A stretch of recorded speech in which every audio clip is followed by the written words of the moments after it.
কিছুক্ষণ আগেই শেষ হলো উচ্চ মাধ্যমিক 2025 ইএনভিএস বা এনভায়রনমেন্টাল স্টাডিজ বা পরিবেশবিদ্যার পরীক্ষা। প্রশ্নপত্রের সমাধান দেখানোর আগে বলে দিই, তোমাদের জন্য philosophy, history, geography, political science, biology, সংস্কৃতের সম্পূর্ণ সাজেশন আমাদের এই চ্যানেলে অলরেডি পোস্ট আছে। ফার্স্ট কমেন্টের লিঙ্কে ক্লিক করলে জিওগ্রাফি, ফিলোসফি, পলিটিক্যাল সায়েন্স সহ অন্যান্য সাবজেক্টের সাজেশন তোমরা পরপর পেয়ে যাবে। আমরা ধন্যবাদ জানাবো সুশীল স্যারকে, তোমাদের জন্য এই প্রশ্নপত্রটি সমাধান স্যার করে দিয়েছেন এজন্য। প্রথম প্রশ্ন, বাসস্থান বৈচিত্র্য পদটির অপর নাম? উত্তর বাস্তুতন্ত্র বৈচিত্র্য, অপশান বি হবে সঠিক। তারপর কেওলাদেও জাতীয় উদ্যান কোন রাজ্যে অবস্থিত? রাজস্থান। ভারতবর্ষের আসাম রাজ্যে যে জৈব মণ্ডলটি অবস্থিত সেটা হচ্ছে মানস ন্যাশনাল পার্ক, অর্থাৎ অপশান সি হবে সঠিক উত্তর। 4 দাগ, মেঘালয়ের রাজ্যে তুবা পাহাড়ে যে আদিমতম লেবু জাতীয় উদ্ভিদ পাওয়া যায় সেগুলো কি? সেগুলো হচ্ছে অপশান বি সঠিক উত্তর হবে। 5 দাগের সঠিক উত্তর হবে অপশান এ তামিলনাড়ু। সর্পগন্ধা এটা কি? ঔষধি গুল্ম, অপশান সি হবে সঠিক। পরের প্রশ্ন, বীজ ভাণ্ডার নির্মাণের উদ্দেশ্য? বীজকে দীর্ঘকাল ধরে সংরক্ষণ, অপশান এ।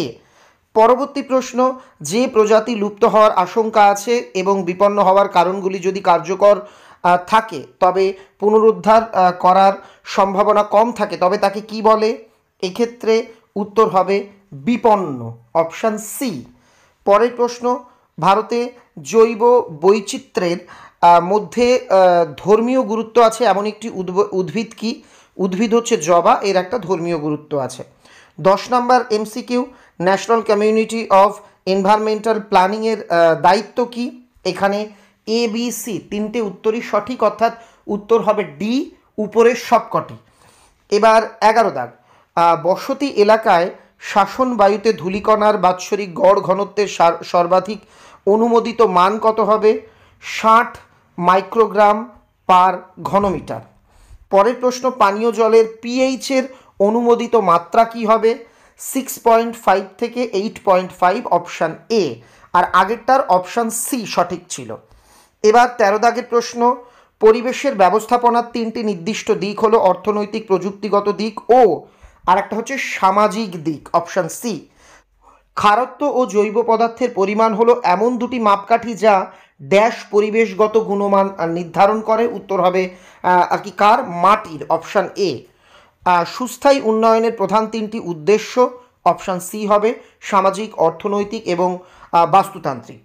আমরা চলে আসবো 16 দাগের প্রশ্ন, কয়লা, তেল, প্রাকৃতিক গ্যাস ও পারমাণবিক জ্বালানি এটা কি হবে? অপশান এ, এদের ব্যবহার করলে শেষ হয়ে যায়।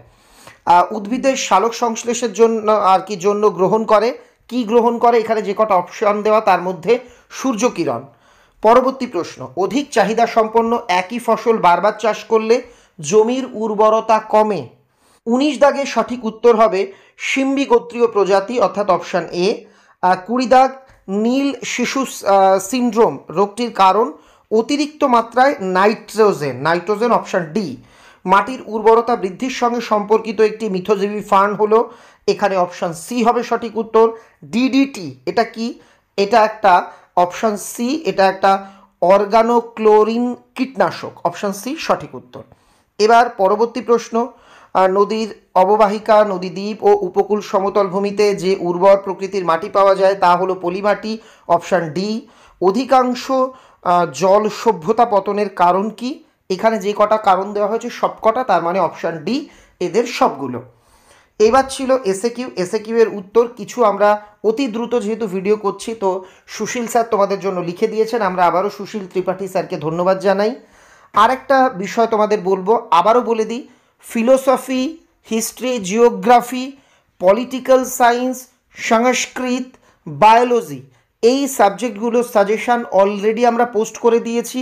তো তোমরা ফার্স্ট কমেন্টে থাকা লিঙ্কে ক্লিক করে পর সাজেশানগুলো পেয়ে যাবে, তোমাদের প্রয়োজন অনুসারে সেই সাজেশান ভিডিওগুলো দেখে নেবে। তোমরা দেখছো কিছু উত্তর এখানে আমরা করে দিয়েছি। তো চলে যাব পরবর্তী প্রশ্নে। যে প্রশ্নগুলোর উপর টিক দেওয়া সেগুলো বুঝতে পারছো, স্যার লাস্ট মিনিট সাজেশনের ভিডিওতে কিন্তু বলে দিয়েছিলেন। এই দেখো হুবহু যারা সুশীল স্যারের তৈরি, আমাদের তো সম্রাট এক্সক্লুসিভ বই নেই ইভিএসের, কিন্তু ইভিএসের যারা আমাদের সাজেশন ভিডিওটা দেখেছিলে তারা অথবা সহ সমস্ত প্রশ্ন কিন্তু কমন পেয়েছো। সবাইকে অনেক অনেক অভিনন্দন। আগামী পরীক্ষার জন্য আরও ভালোভাবে প্রস্তুতি নাও। সবার জন্য শুভকামনা রইল।